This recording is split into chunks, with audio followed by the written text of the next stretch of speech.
¿Qué aldopentosas tenemos en el organismo? También de la ribosa. ¿En qué participa la ribosa? ¿Ah? En el ADN. ¿La ribosa o la desoxirribosa? Las dos, uno en cada uno. ¿Uno en qué y el otro en qué? ADN y ARN. Se diferencian en el azúcar. Es una D, de ribosa.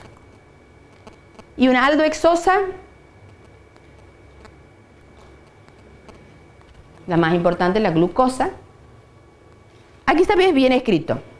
Si yo les digo una D más glucosa, es dextrorotatorio, con certeza porque tiene el signo más. Si es una D más galactosa, es dextrorotatorio. Ahora, si les digo una D menos glucosa, es levorotatorio a pesar de la letra D. ¿Y por qué tiene la D? Porque proviene del D-gliceraldehído, que pertenece a esa familia. ¿Y qué es cetohexosa? La fructosa con el signo negativo. Estos son los glúcidos en los organismos superiores. Sí, puede haber. Pero aquí les he puesto los compuestos que tienen mayor importancia en el organismo superior. En la naturaleza hay, en otros individuos puede haber. Y aquí está, digamos, aquellos que tienen la misma composición, que son lo mismo, pero la diferencia está entre que son más o menos, serían isómeros ópticos o enantiómeros. Esto que hemos visto, que son una cadena de hidratos de carbono, en realidad en la naturaleza no están así. Se arquean y forman ciclos. Esos ciclos, depende qué carbono se una con cuál, van a tener una forma en la naturaleza que puede ser, ustedes imagínense, como lo hemos dibujado hace un rato, donde ahora está como doblado así y es el mismo compuesto. Y está formando una estructura parecida a la de un sobre. O puede estar formando estos que se llaman anillos piranósicos, que tienen forma como de silla o forma como de bote. Estos son los que les dan las características de la función en el organismo, porque en realidad están con esa estructura y no en forma lineal. Por eso no son lo mismo, aunque tengan un solo oxidrilo diferente. Se llaman silla, bote o sobre. Unos se llaman furanósicos porque son, si ustedes cuentan, forman anillos de 5 puntas. En cambio, los piranósicos forman anillos o estructuras de 6 puntos. En el primero, evidentemente lo que se une no es el primer carbono que lo vemos aquí arriba, sino en el segundo con el resto. En cambio, estos se unen los carbonos que están en las orillas para formar una estructura de 6. Ahora vamos a ver específicamente lo que es los monosacáridos. Entonces, monosacáridos del collar, 1. El compuesto es 1, glucosa, fructosa, galactosa, 1. Que después forman estructuras largas, los vamos a ver enseguida. Pero ahora vamos a ver cada una de esas pelotitas. Esas pelotitas están formadas por 6, por 4, por 5 átomos de carbono, pero es un glúcido. ¿Sí? Eso muchas veces se confunden creyendo que son partes de la cadena. No, cada uno es una estructura en sí misma. Los monosacáridos, y de ellos el más importante es la glucosa. Sinónimos de glucosa: dextrosa. ¿Por qué se llamará dextrosa? Dex. ¿Por? Porque es el dextrorotatorio, por la capacidad de girar la luz. Entonces es dextrosa. Ustedes van a ver muchas veces en los sobrecitos que ponen cuando están internados que dice dextrosa, que es una palabra que se usa mucho en medicina, y en realidad es glucosa. Y dextrofuranosa. ¿Por qué? Porque tiene la estructura espacial de 5 puntos, entonces es una dextrofuranosa. Pero glucosa es como el más se usa, el más común y el que está. Esta glucosa es la más importante, es la que tiene mayor importancia fisiológica y es el principal combustible de la célula. ¿Dónde la encontramos? La tenemos que incorporar con la dieta. Entonces, ¿cómo incorporamos la glucosa? En los frutos la tenemos libre también circulando en la sangre, en todos los humores, que son los líquidos que secreta o genera el organismo, y formando parte de los polisacáridos. Ahí la tienen a la glucosa. ¿Qué característica tiene la glucosa? Está formada por 6 átomos de carbono, tienen un grupo aldehído en el extremo, y siempre la diferencia entre D-glucosa y L-glucosa va a estar dada ¿por quién? Por el oxidrilo del penúltimo carbono. Si está a la derecha es la D-glucosa y si está a la izquierda es la L-glucosa. Esta es la que está en el organismo. Y la ubicación de los grupos oxidrilo es la que le da la característica. Esto es una glucosa. Si lo tiene al oxidrilo, al primero hacia la derecha, hacia la izquierda, hacia la derecha, a la derecha, bueno, y el de abajo es el del extremo. Esa es la glucosa. O sea, en los hidratos de carbono, en los glúcidos en general, la ubicación de los oxidrilos, a la derecha o a la izquierda, están indicando qué compuesto es. O sea, no es simplemente poner 6 átomos de carbono y rellenarlos para un lado con un oxidrilo, sino de acuerdo hacia dónde lo ponen, es un compuesto o es el otro. La glucosa es esta. Derecha, izquierda, derecha, derecha. En cambio, la L-glucosa es exactamente igual y la único que difiere es el oxidrilo penúltimo. La glucosa está suelta, hemos visto, o libre en determinadas circunstancias. La mayoría está formando parte de otros polímeros más largos o más grandes. ¿De cuáles? El almidón, la celulosa o el glucógeno, que es lo que ustedes han visto en las otras materias. El almidón es una secuencia de glucosa larga. ¿Cuántas glucosas tiene el almidón? ¿Cuánto? Muchísimo. ¿La celulosa? ¿Qué es la celulosa? ¿Qué es la celulosa? Papel. ¿Y el glucógeno? ¿Qué es el glucógeno? ¿Dónde tenemos glucógeno? En el hígado. Es la forma de almacenar la glucosa por parte de nuestro organismo, es el glucógeno. El glucógeno es un polímero de la glucosa. Es una manera de compactarlo y de tenerlo todo amontonadito, pelotitas de glucosa llenas. ¿El almidón tenemos en el organismo? ¿Qué origen es el almidón? Vegetal. La forma de almacenar la glucosa de los vegetales. El organismo no puede sintetizar almidón porque no es capaz, de los organismos superiores, de unirlas a las glucosas de la manera como la une el vegetal. Por eso tenemos glucógeno y no tenemos almidón.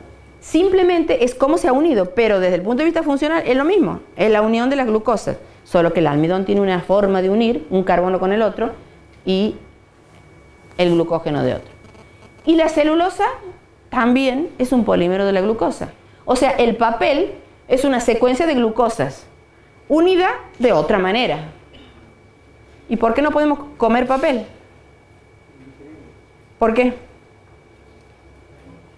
Si es glucosa, hasta tendría que ser rico, ¿que no? No. Come y elimina. Celulosa, ¿comemos nosotros celulosa? ¿Ah? O sea, no comemos papel, está claro. ¿Pero comemos celulosa? ¿Incorporamos a nuestra dieta celulosa? ¿Qué cosa tiene celulosa? Desde el punto de vista vegetal, ¿qué cosa tiene celulosa? Las paredes celulares. ¿Y nunca han comido la cascarita del choclo? ¿La digieren? Así como entra, sale. No la podemos digerir porque no tenemos la enzima capaz de cortar las dos glucosas. Entonces, así como entran, sale, no lo puede degradar, entonces una macromolécula no es absorbida por el intestino y sale. Esto es lo que le llaman fibras. Entonces, sabiendo que el organismo no lo puede digerir, lo utilizan para generar saciedad, acelerar el tránsito, y entonces es una manera de que es lo que comes, que teniendo celulosa, teniendo residuos de fibra, uno no lo puede incorporar y pasa de largo. Ayuda al tránsito más rápido, más por lo menos a un tránsito con más volumen en la gente que come poco o que está en una dieta.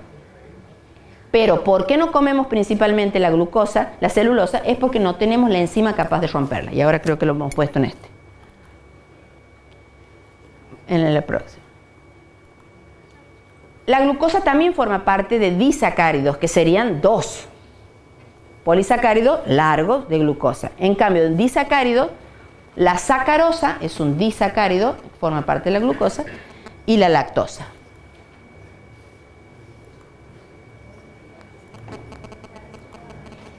La glucosa en general no camina así como un palito largo de 6 glucosas, sino también en solución acuosa se hace un ciclo, se ciclan. Y depende de cuál carbono se une con cuál, va a formar una estructura o la otra. Aquí está bien el dibujito, donde este es el carbono 1, 2, 3, 4, 5 y el 6.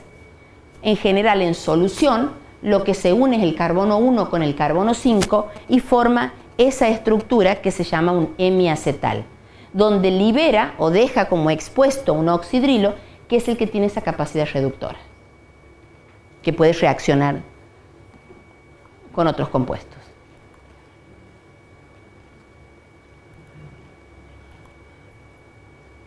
Ahí la tenemos la glucosa. ¿Es una D-glucosa o una L-glucosa? ¿Una qué? D-glucosa. ¿Por qué? Por la posición del oxidrilo del carbono 5. ¿Cómo se produce el ciclado de esto? Por la estructura química, ese carbono 1 queda como cercano al oxidrilo. Ahí está el dibujito, aunque está teñido, aunque no se lo ve bien. Como que este carbono en solución queda medio cerca de este oxígeno y forma esta unión que va a perder una molécula de agua y va a formar el hemiacetal.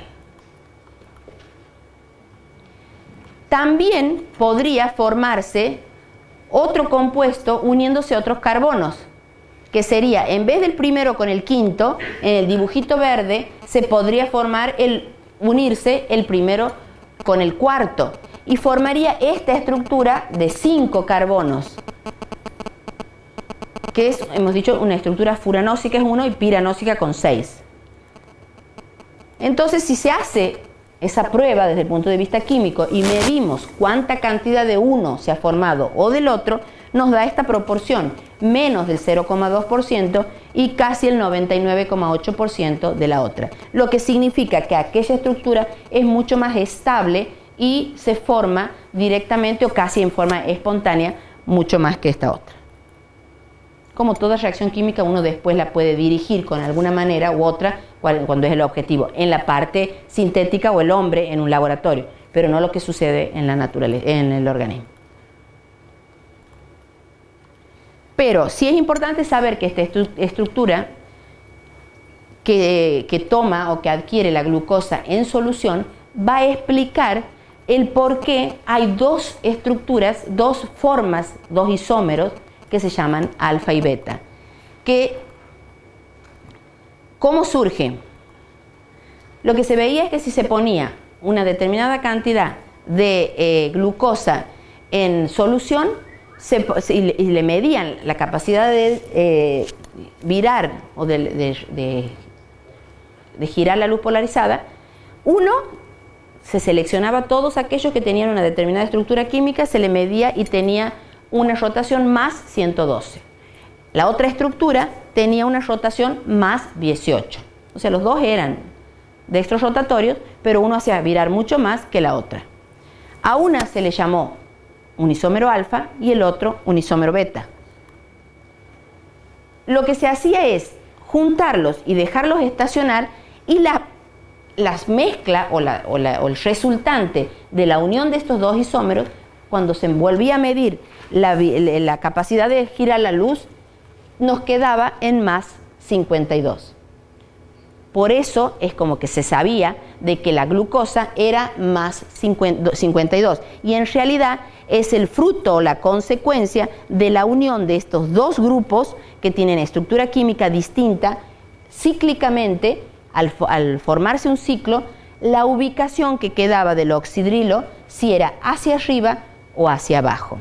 O sea, con esto les digo, hay otros tipos de isómeros ópticos en la glucosa que va a depender de la posición del oxidrilo una vez que se forma el ciclo. Podía quedar ese oxidrilo hacia abajo y por convención a ese se le llama alfa, o podía quedar ese grupo oxidrilo hacia arriba y se llama beta.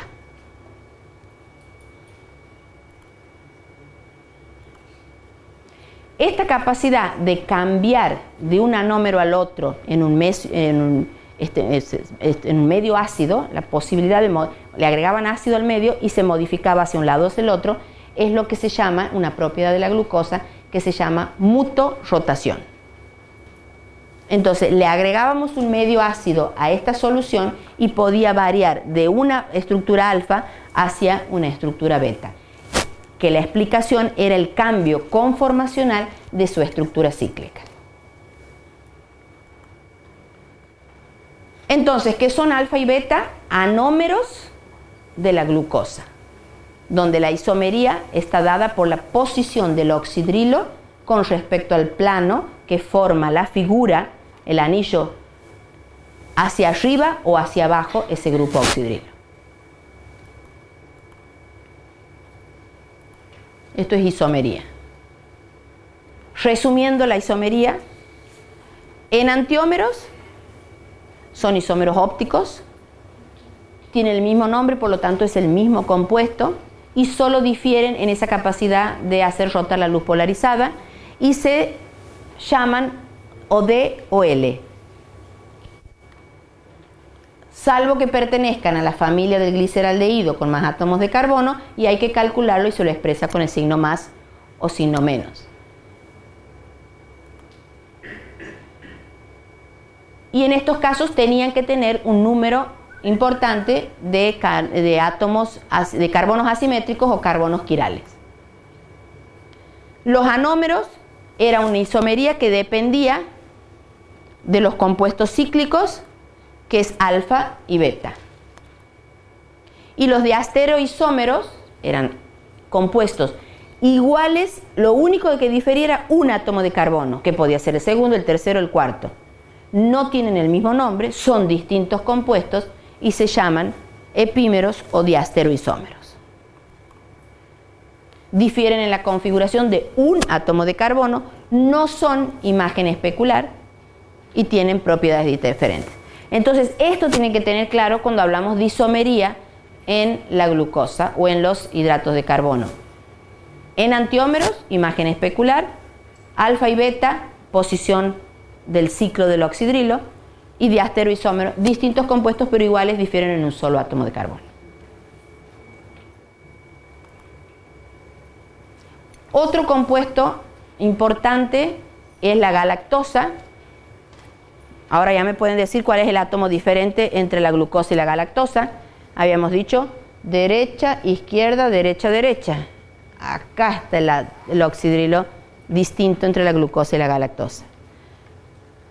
¿Químicamente es igual la glucosa que la galactosa? Químicamente, o sea, en el número de átomos de carbono y en sus sustituyentes. Son exactamente iguales. ¿Cuál es la diferencia?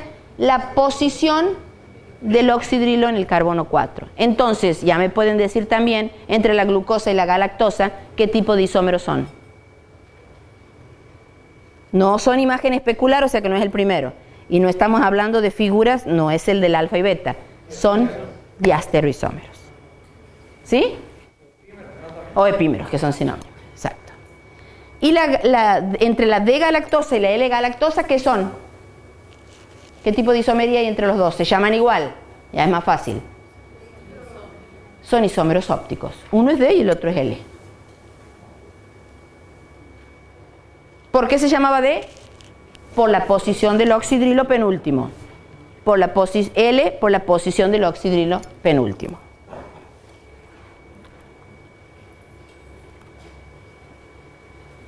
Características de la galactosa. Raramente libre en la naturaleza. Forma parte de disacáridos que utilizamos mucho en la alimentación, como es la lactosa. La lactosa es una galactosa con una glucosa. Es menos dulce que la glucosa. Epímero de la glucosa, lo que hemos dicho recién, difiere en la configuración del carbono 4. Ahí están los dos. Y presenta anómeros de forma cíclica, también llamados alfa y beta, por esa configuración espacial que hemos dicho. Y presenta isomería óptica también D y L. Aquí están abajo la alfa y beta, y no sé por qué borro la D y L, ahí están, a la derecha o a la izquierda del penúltimo oxidrilo. Manosa.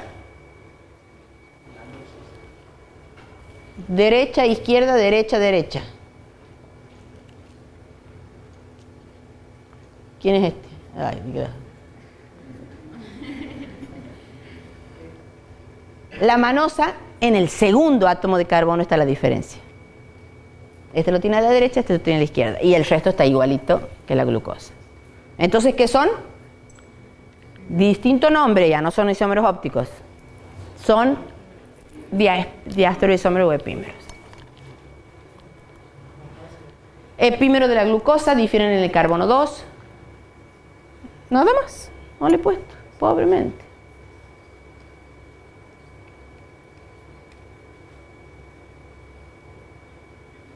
Nada más. Fructosa, esta también es conocida para nosotros. La fructosa ya no es una aldosa, no tiene el grupo ceto en el carbono 1, lo tiene en el carbono 2. La fórmula lineal, que se llama así a cuando uno lo escribe alargado, tiene el grupo ceto en el segundo carbono. También se llama cetohexosa o lebulosa. Esta la encontramos en los frutos en general, en la miel, y es el dímero que está formando con la glucosa en la sacarosa. O sea, ¿nosotros qué consumimos cuando endulzamos esa azúcar blanquita? ¿Qué es? ¿Es glucosa pura? Es sacarosa. O sea, es un dímero formado por fructosa y glucosa. Es la que se usa en las gaseosas y en las golosinas. Y es la que, ¿cómo se llama este compuesto que le agregan que tiene mucho más fructosa? Que dice enriquecido en fructosa, que dice casi todas las gaseosas, por eso es tan mala para los diabéticos, ya me va a salir. Se usa en las gaseosas y en las golosinas, es mucho más dulce que la glucosa. Y se produce industrialmente a partir del maíz. Casi todas las gaseosas, si ustedes se fijan, tiene esta fructosa de maíz. Forma ciclofurano, por lo tanto, puede hacer anómeros alfa y beta. Y ahora, ¿qué pentosas tenemos importantes en nuestro organismo? La más importante, la que hemos dicho hace un rato, es la D-ribosa, que formaba parte de el ARN. Y en la naturaleza está en forma cíclica con ese dibujito, por lo tanto tiene anómeros alfa y beta por la ubicación del oxidrilo hacia arriba o hacia abajo del carbono ese que está ahí.